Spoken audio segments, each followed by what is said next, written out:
What's up, what's up, what's up? It's your man Chazzellis once again. And this is a time where I like to tell you a story from my life to kind of help you out with what you might be going through in your life. And I call this Story Time with Chazz. Now, when I was young, I had this condition called asthmatic bronchitis.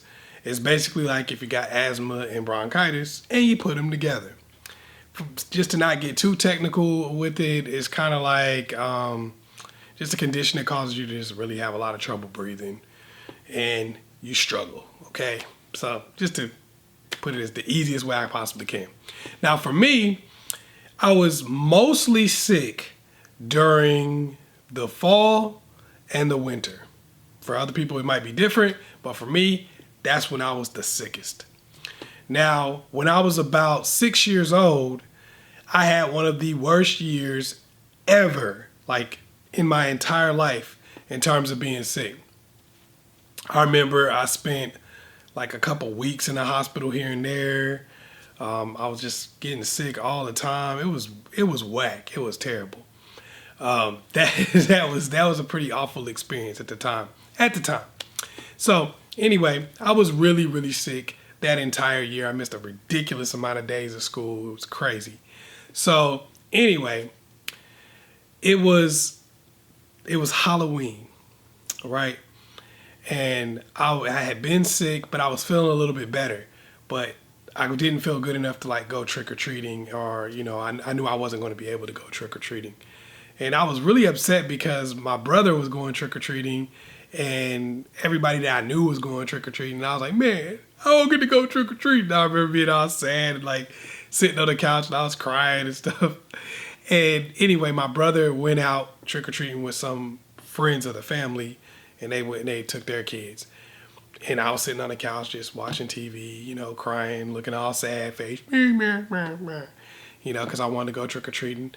And my mother came up to me and was like, hey, you need to put your costume on so you can go trick-or-treating.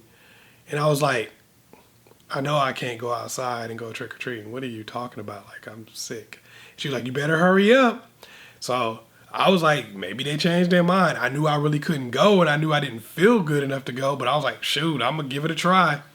So put my costume on. It was Alf. For some people who remember that little alien Alf, I had on an Alf costume. And I put that mug on, you know, and I came back out of my room, and my mother was like, okay, we're going trick-or-treating. I was like, yay! And I'm looking, I'm like, okay, she don't really have her clothes on. And she was like, you better go knock on the door so you can get some candy. And she was pointing at the bathroom. And I was like, knock on the bathroom door and get some candy? What is she talking about? So she said, you better say trick or treat. So I knocked on the door. I'm like, what is this? And I said, trick or treat. And then my dad opened the door and he pulls out a big bag of Skittles, which was my favorite candy at the time, puts it in my bag. So she goes, okay, go back. And then I go back, you know, toward the kitchen. And then they were like, come upstairs and then trick or treat. So anyway, I go through knocking on all these doors. I go back downstairs and go back and knock on the door again, different doors in the house. You know, they went to like every room a few times and let me knock on all those doors. And you know, trick or treat. And I kept getting candy. And I had the best time that I ever had trick or treating in my entire life, before or after that. I really don't even remember the other times I went trick-or-treating. They, you know, slipped my mind since then. But I remember that one for a couple reasons. Number one, I got all the best candy. Like normally when you go trick-or-treating, you get like little small pieces of candy. And it's not, most of the time it's not what you really like. At that time I only liked a few candies. But that's all I got. All I got was Skittles. All I got was Snickers. All I got was Twix. All I got was Starburst.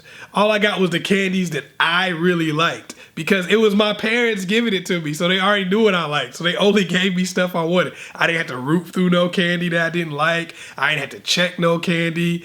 It was the best ever.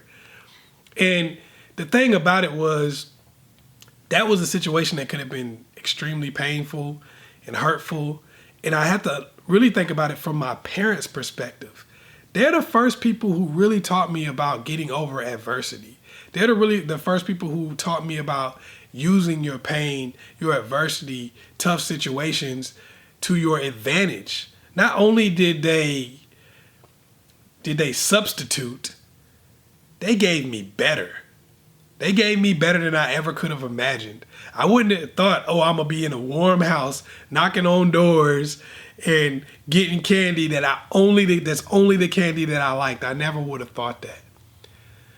But because they didn't just let their brain shut off because my situation was tough or because, I was sick or whatever, I got to get more out of it.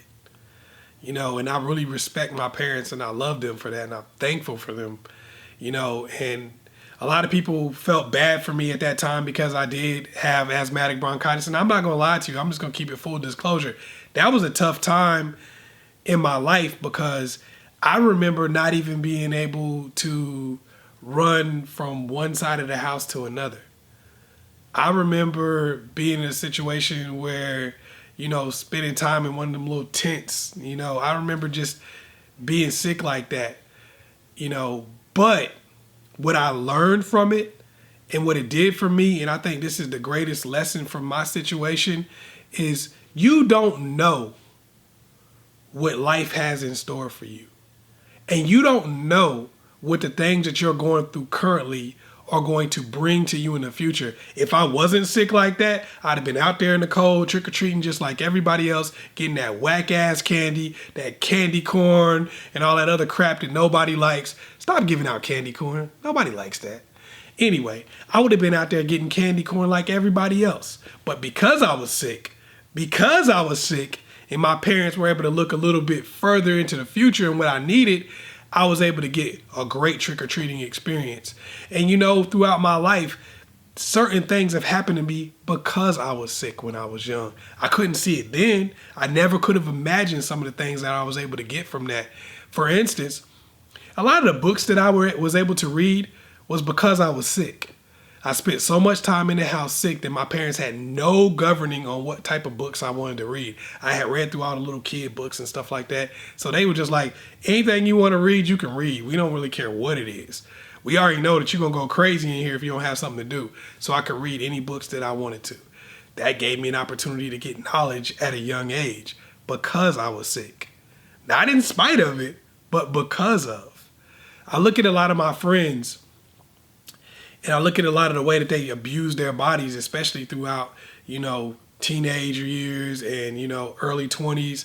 I look at the way a lot of them abuse their bodies because they kind of took them for granted. For me, I wasn't able to do that for the simple fact that I never got a chance to take my body for granted. I never got a chance to even take breathing for granted because I was sick at such a young age. What could I do? I couldn't even think about taking my body for granted. I was just happy to be able to breathe and be able to move around and do things again. Getting on the treadmill early in the morning isn't tough for me because I had to do that or get outside and run and do all those things just to get to the point where I could actually play with my friends. So for me, that's nothing. I'm happy to be doing that. And that's because I was sick, not in spite of.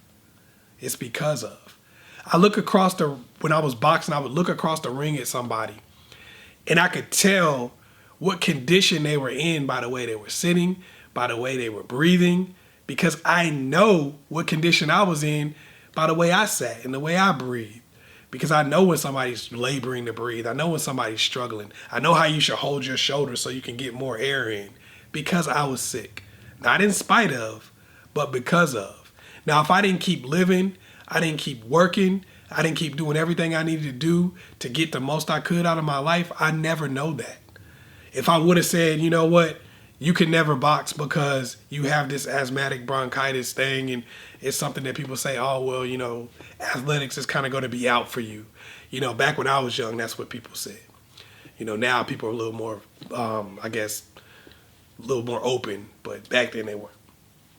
But anyway, people would say, oh, you can't do this. You can't play football. You can't play basketball. You can't do this. You can't do that. If people never would have told me that, I wouldn't have worked so hard at it.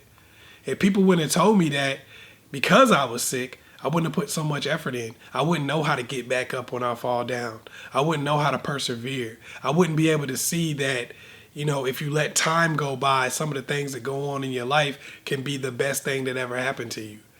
I'll say this 100% for sure. Having asthmatic bronchitis and being sick for years was the best thing that ever happened to me. It developed the person that I am. It developed my perseverance. It prepared me for all the things that I would go through in life after that. If I didn't go through that, I wouldn't be who I am now. I wouldn't be able to help you or anybody else because I was sick. So what I want you to know is just when you're going through something, don't just look at today. Don't look at tomorrow. Don't even try to figure out exactly how this is going to help you in the future. Just know that it will. And that is how you get through adversity. If you just know that this is going to help me at some point in time. This is working for my good and I'm going to succeed because of this. Not even in spite of, because of this. This is going to be a part of it. Hopefully I was able to help you out. Hope you like my story. Once again, it's your man, Chazzellis. Peace.